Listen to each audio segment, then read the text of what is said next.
Okay, today we're starting with chapter 4, War Helps Spread the Flu.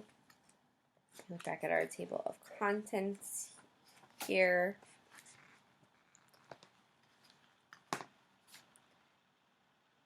We already read Not the Normal Flu, He'll Be Dead by Morning, Tiny Invaders. We're starting War Helps Spread the Flu on page 10, and we're also going to read Influenza Explodes in America.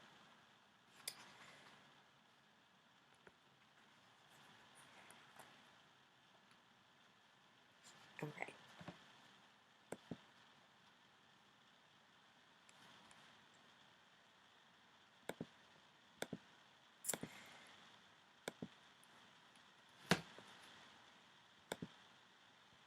Okay, so war helps spread the flu. The 1918 influenza virus spread quickly.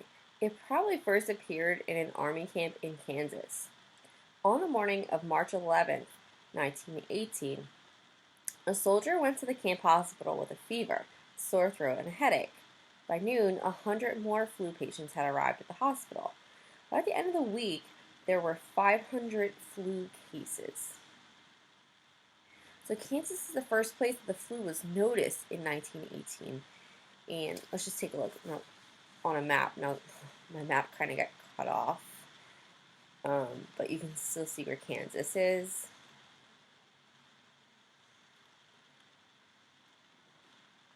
It's kind of like right in the middle of the United States.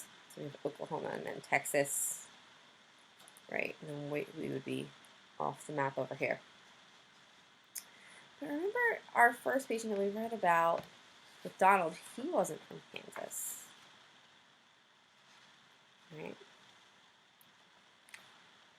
So I'm wondering, where did it start? Because when we read about Donald, he was from New York, South Buffalo, New York.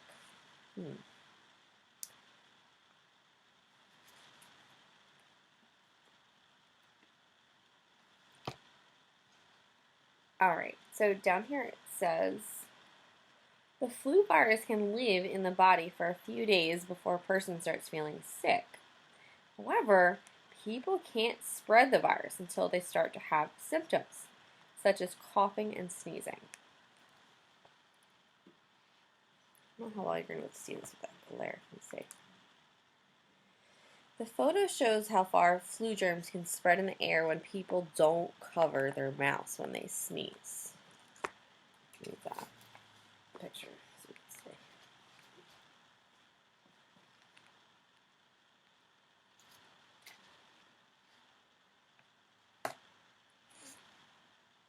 Okay. That's really bad. Hold on. There we go. That spring and summer, 1.5 million American soldiers, including some from Kansas, were shipped to Europe. They went to fight in World War I, which was from 1914 through 1918. Unfortunately, many of them were infected with the flu virus. As a result, thousands more American soldiers got sick in Europe. They then spread the deadly influenza to English, Spanish, French, and German soldiers just by breathing. Soon, the flu was a pandemic. Might be familiar to you from COVID. Millions of civilians in several European countries began to get sick. As people who carried the virus traveled, it spread to Asia, Africa, and other areas. By late summer, the flu was a worldwide crisis. Now, I want to talk about two things here. So, I want to start with pandemic. Now, it may be familiar to you because we just had a pandemic with COVID and talked about what it is. But if we don't remember, notice how this is bold. So that means that I can find the meaning of this word in the back of the book called the glossary. So let's look.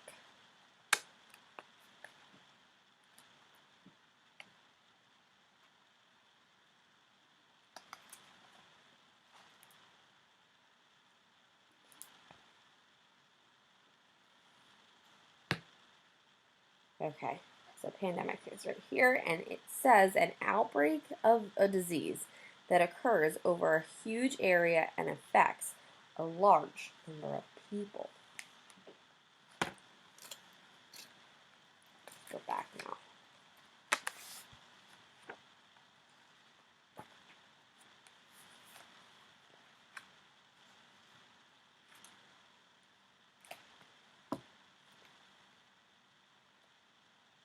Okay.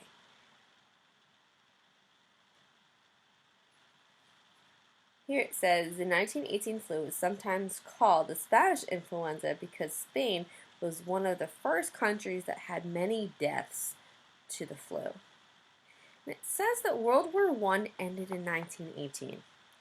It's too bad it didn't end in 1917. Why? What happened in 1918?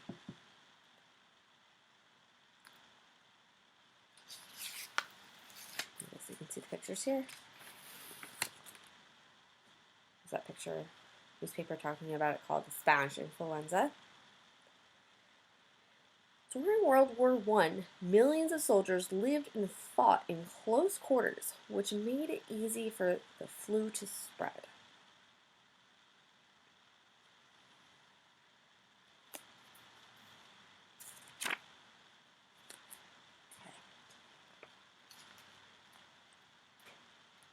Page 12.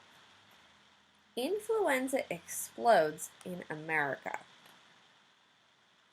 In the United States, the flu outbreak didn't spread beyond army camps until September 3rd, 1918. So remember, we talked about March. On that day, the first American civilian got sick in Boston, Massachusetts. By October 1st, there were more than 75,000 flu cases in the state. So now I'm confused. So we read about Donald, who was in New York, and then we read about the first being noticed in Kansas, or now we're talking about the first person being sick in Massachusetts. Let's take a look at our map here.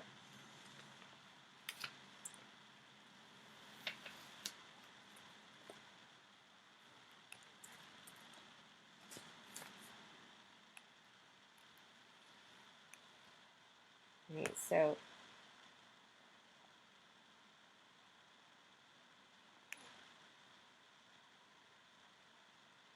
here's Kansas.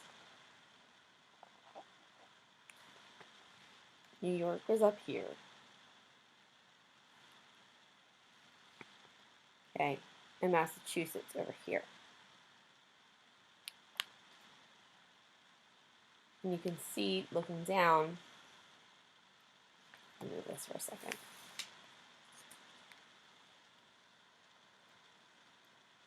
It has our flu cases. If we look at our map here, that tells us cases that were noticed before September 14th, then between the 14th and the 21st, and then between the 21st and 28th. And it keeps kind of going later and later, like when they first start being reported. So you can see that there was a tiny spot in Kansas, and then there was some spots up here that started very early on. And some spots down here, and here, different parts of the United States, because the soldiers would have traveled back to their homes, right? It says, in a few weeks from September to October 1918, the flu virus spread across the United States from the East Coast to the West Coast.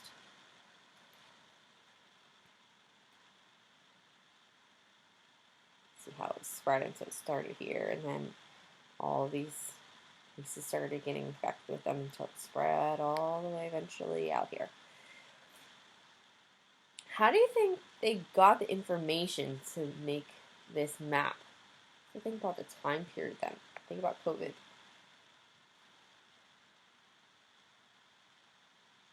Okay. Other Americans heard about what was happening in Massachusetts. They knew the disease would reach them soon, and they were right. One of the places that was hit the hardest was Philadelphia. It's also hit really hard with COVID. In Philadelphia, Pennsylvania. On September 28th, more than 200,000 people went to see a parade in the city. The flu virus spread quickly through the crowds. A week later, on October 5th, about 250 people died of the flu in Philadelphia. The next day, another 289 died. The number of daily deaths kept rising. In one single day, October 16th, more than 700 people died. Some people feared the flu would kill everyone. It says over here, October 1918 is the month in which the most people died in U.S. history. More than 195 people were killed by influenza. So if doctors knew that the virus was passed in the air, why do you think the people of Philadelphia planned a parade? Shouldn't they have known this might have happened? What are your thoughts?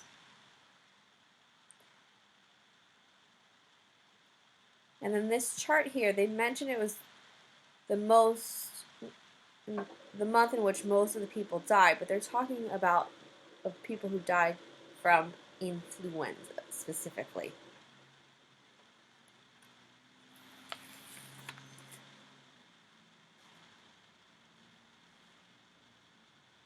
On September 28, 1918, the city of Philadelphia held a parade to raise money for the war in Europe.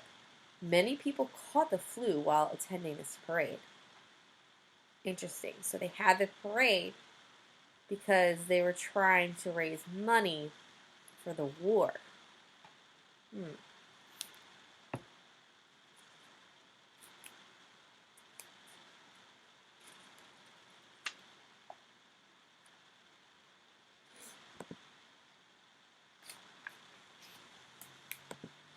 Okay, we're going to read next chapter here. Scary symptoms.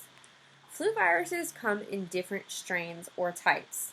The strain that spread in 1918 was very powerful.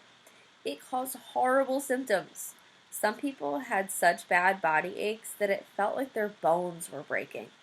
For others, their lungs filled up with so much bloody fluid that blood even came out their ears and noses. This cartoon from 1918 shows the flu as a giant monster.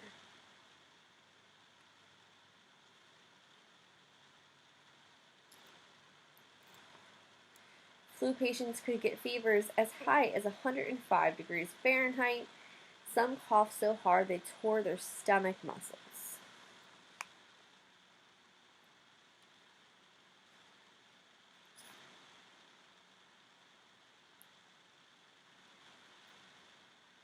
Okay. Some flu patients had extremely high fevers that caused them to become delirious. Let's look up that word delirious in our glossary in case we don't know what it means.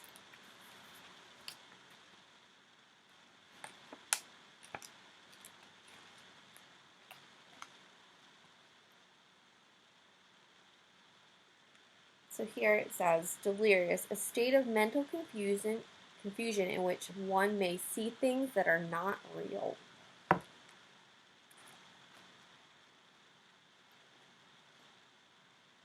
They became so dizzy that they could not stand or even talk clearly. One of these flu sufferers in Virginia thought his crying baby daughter was a wildcat attacking his family. He almost threw the baby into a stove fire. Luckily, his wife stopped him before he was able to harm their daughter. In the worst cases, a victim's skin would turn purple or blue because the body wasn't getting enough oxygen. Death was just around the corner for those patients.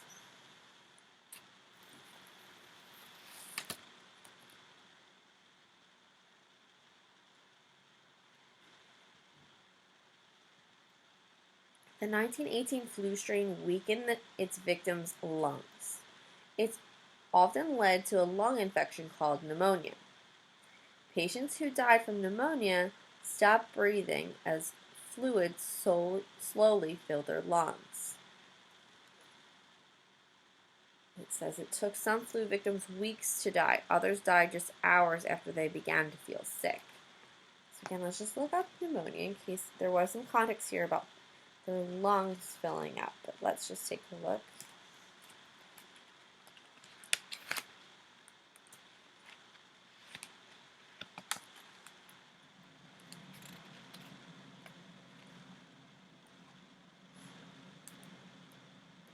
So pneumonia is a disease of the lungs that makes it difficult to breathe.